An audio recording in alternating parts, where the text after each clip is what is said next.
Yo, what is up, guys? We're back with another part of the What If Naruto's the Sage of 6PATHS series. Sorry for not uploading yesterday. I was tired. I've been tired this entire week and a half. I've been sleeping 16 hours each day, so it goes to show you how tired I've been. But I am going to try to upload early in the morning, make those videos, edit them because it's just more or less easier for me to do it in the mornings. So without further ado, let's get into this part.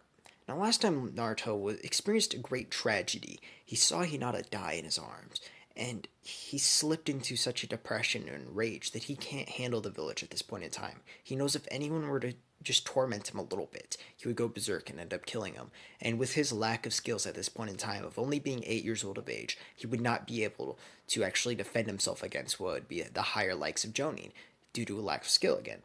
So he decides to actually go and leave his house, use all the fundage that he actually receives monthly for groceries and stuff, and just use natural resources to make himself a hut, or what would be a normal shed house. Now he, of course, he makes insulation, uses all that, and he's all set up. He doesn't really care. He's he's as long as it's something he can do. Now the house itself consists of a bottom floor and a top floor. Now the top floor is much smaller, but on the top floor he's converted one room into what would be like a gym. He has dumbbells, he has a bench press, all homemade, of course. He makes it so that he can train his muscles to the peak degree. Not only does he realize that calisthenics will help him when he's trying to get speed and just overall better agility, but he wants to gain much more strength in general. So he's going for power, not necessarily mass. So he's going to be decently shredded. And his bottom floor is just kind of natural. It's much bigger than his original, like apartment room. So he's more or less happy all the way up until the age of 13 years old. He's lived out there training consistently, going to school. He goes in, he walks in, he learns, and he just keeps to himself. If anyone even dares to approach him, he ignores them. He doesn't want to end up killing anyone, not as of yet. He wants to keep up his strength, get it so no one else is even capable of fighting against him. Now, he's very confident in his strength at this point in time. He's mastered what would be the staff, the way of the staff fighting. Now, how would he do this? Well, not everyone knows who Naruto is. In the village, yes. But since he lives in the forest, this gives him more than enough time on what would be like the weekends or holidays off. So he would travel. He would travel outside to try to find a teacher. As he finds this teacher, the teacher would train him. He would train consistently in this, repeating the drills over and over. He strengthens his abilities with the staffs to such a degree where he's probably the best staff fighter in the entire world. So it turns into Naruto just being so experienced with that, he turns into what would be a fist fighting technique. He needs to be well rounded in his opinion. At this point in time, he's become so well rounded with just using the Rinnegan abilities and everything that he's basically hacks. Then he goes back into what would be the village. Now, this is his last day of class. He has taken the academy test and has easily aced it. Now, he does have the limbo clones. He has slowly become to mature to the point where he has the limbo clones. He has a good control of them, but he doesn't have a full control. He can only make up to two at this point in time. Now, if you don't know what the limbo clones are, they are basically an invisible shadow clone, more or less, but they're extremely more. They're extremely stronger. They're just that they're pretty hacks. Check out the Modern Arc if you haven't seen it already. That's where they come into play. Now, it goes into what would be Naruto going in there. He aces the exams easily. He's made a Genin. Honestly, at this point in time, he could become a Jonin, but you already know the implicit bias against Naruto. But he doesn't care. He doesn't want that yet. He wants to prove how strong he is. And if anyone gets in his way, now that he's strong enough, he'll just swipe them down.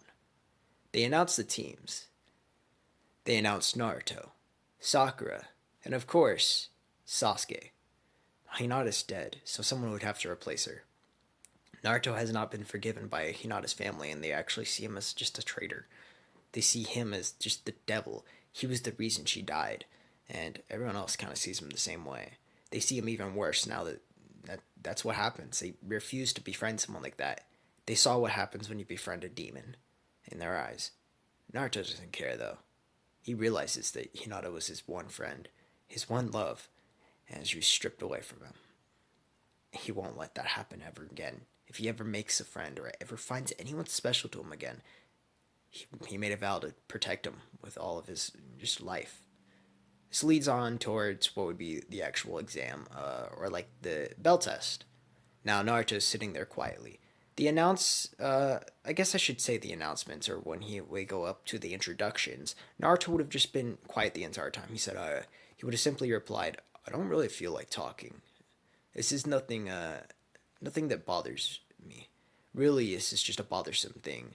I don't really like talking to any of you people. You've only ostracized me. So what's the point of even telling you my goals and ambitions when you won't even listen?"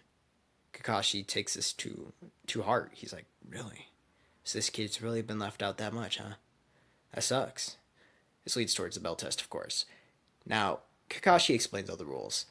No one ate, except Naruto, because Naruto really doesn't care. It leads towards the fight beginning. Kakashi says, "Let the fight begin."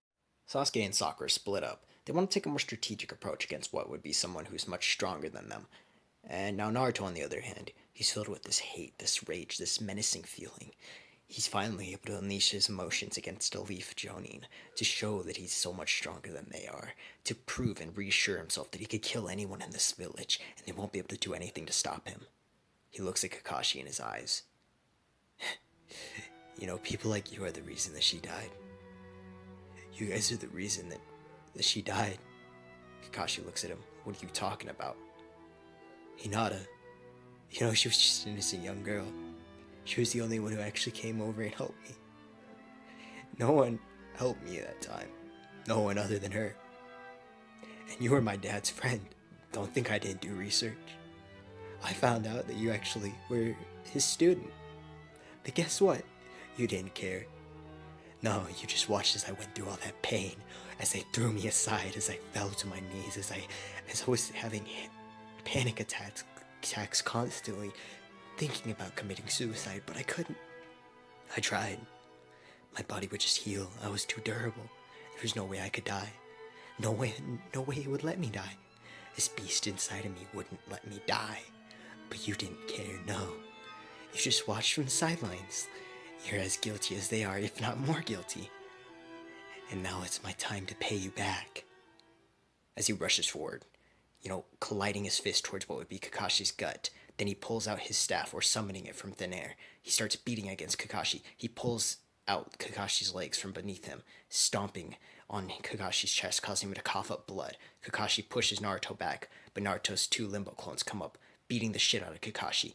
Naruto runs behind him. He begins slicing him and he'd be slicing his Achilles tendon, causing him to fall to the floor. Naruto kicks his head up. He grabs Kakashi by his neck, and he looks him in the face. "Doesn't this feel great? I experience this every day, for my entire childhood, until I just stopped caring. Until I moved out into the forest by myself. I bet you love this, don't you? Love feeling this pain? Well, guess what? This is only a portion of the pain that Hinata felt that day. You want to feel more?" As he grabs Kakashi by his neck, holding him up, and Kakashi's coughing up blood. He's looking at Naruto with just fear in his eyes. Naruto throws him back into a tree. He rushes forward again, colliding again what would be towards his abdominal area, causing Kakashi to again cough up blood. He grabs Kakashi by what would be his hair, yanking him down, slamming his head towards the floor. Two limbo clones come up, begin stomping on Kakashi. Naruto backs up. He says, "That's enough. I don't think there's any more point to even prove that I'm not strong enough. I am very strong. I could destroy this entire village if I wanted to at this point in time. There's no point, though. I'll take my revenge, but in a very menacing way. I'll show you guys the pain that Hinata felt that day. You guys will never get over this. You guys will experience everything she experienced, all the emotions she experienced, all the horror she experienced. Don't think you guys will get away with it." And then he looks over at what would be a shocked Sakura and shocked Sasuke. He says, "Oh, you two aren't getting away from it either. You guys are the offspring of these horrid fucking human beings. And you think you're gonna get away with it? No. You are all my enemies. I can't trust any of you. At this day forward, just think of me as as an acquaintance, because that's what I'll think of you guys as. Actually, I think of you guys more as a burden. You weaklings. You have nothing. Nothing to even put towards this entire world. I should just eradicate you. But there's no point in doing that. Hinata wouldn't want that. So I'll just give you guys a little taste of what she's experienced. Maybe killing off a little bit of you guys as well. And that's where I'm going to leave it off. Thank you guys for watching. Make sure to like, subscribe, turn on post notifications. This is the road to 10K. Yeah, again, thank you guys for watching.